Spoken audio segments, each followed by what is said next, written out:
Apakah Anda salah satu orang yang suka membuat kue atau roti? Membuat makanan yang kita suka tentu akan memiliki sensasi yang berbeda.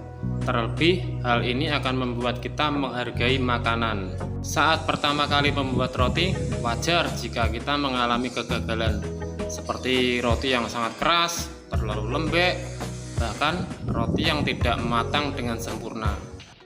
Ketika sedang membuat roti dan memasukkan ke dalam oven, kita perlu memperhatikan waktu kematangan yang pas. Terkadang beberapa roti akan keras saat dikeluarkan dari oven. Hal ini akan membuat kita akan bertanya, mengapa roti yang kita buat menjadi keras dan kering? Roti yang telah dibuat mungkin mengembang atau mengembang di bagian tengahnya saja. Tetapi jika kulitnya terlalu keras, hal ini terkadang akan merusak keseluruhan roti yang telah kita buat. Ternyata banyak kesalahan yang membuat roti menjadi kering ataupun keras.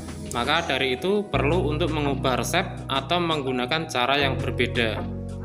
Nah, daripada penasaran, berikut beberapa penyebab roti menjadi kering dan keras. Penyebab yang pertama, roti mengembang berlebihan atau overfermentasi alias kemekaran. Fermentasi roti haruslah tepat, dari fermentasi meja, kemudian fermentasi adonan setelah dibulatkan, dan fermentasi akhir sebelum dipanggang. Fermentasi pertama setelah adonan keluar dari mixer atau bisa disebut fermentasi meja tidak boleh lebih dari 3/4 jam. Karena bila terlalu mengembang, maka roti akan susah dibentuk dan hasil akhirnya pun roti menjadi kering setelah keluar dari oven. Sedangkan fermentasi kedua atau setelah adonan dibulatkan tidak boleh lebih dari 10 menit. Efeknya juga akan sama seperti fermentasi yang pertama.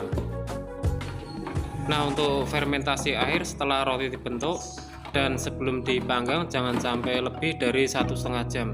Bila overproof, maka roti akan kering, keriput, ataupun keras permukaannya. Penyebab roti kering yang kedua, pemanggangan roti yang terlalu lama atau api terlalu kecil sehingga menyebabkan roti menjadi kering dan keras setelah keluar dari oven.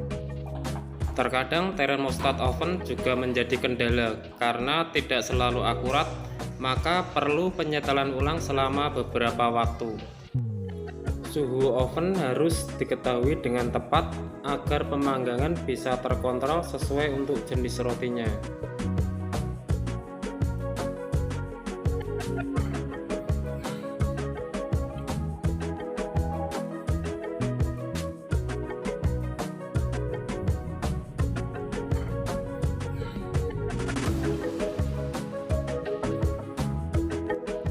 Penyebab roti kering yang ketiga, adonan terlalu lembek.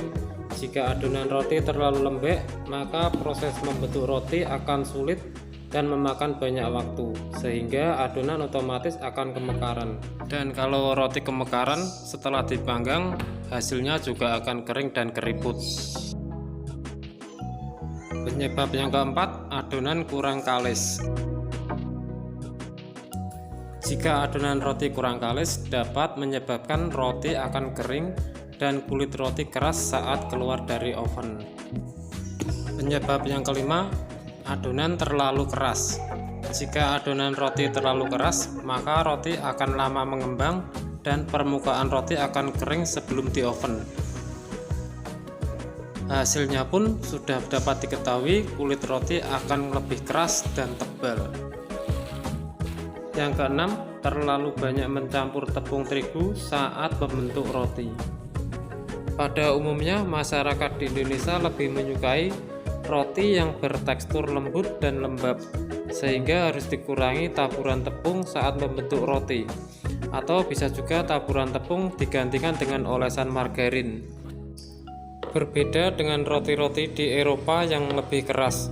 Jadi menaburkan tepung bisa lebih banyak ketika membentuk roti. Sebaiknya saat membentuk roti, penggunaan tepung untuk taburan harus disesuaikan dengan jenis roti yang akan dibuat. Demikian tips yang bisa saya bagikan, semoga bisa bermanfaat buat teman-teman. Sekian dan terima kasih.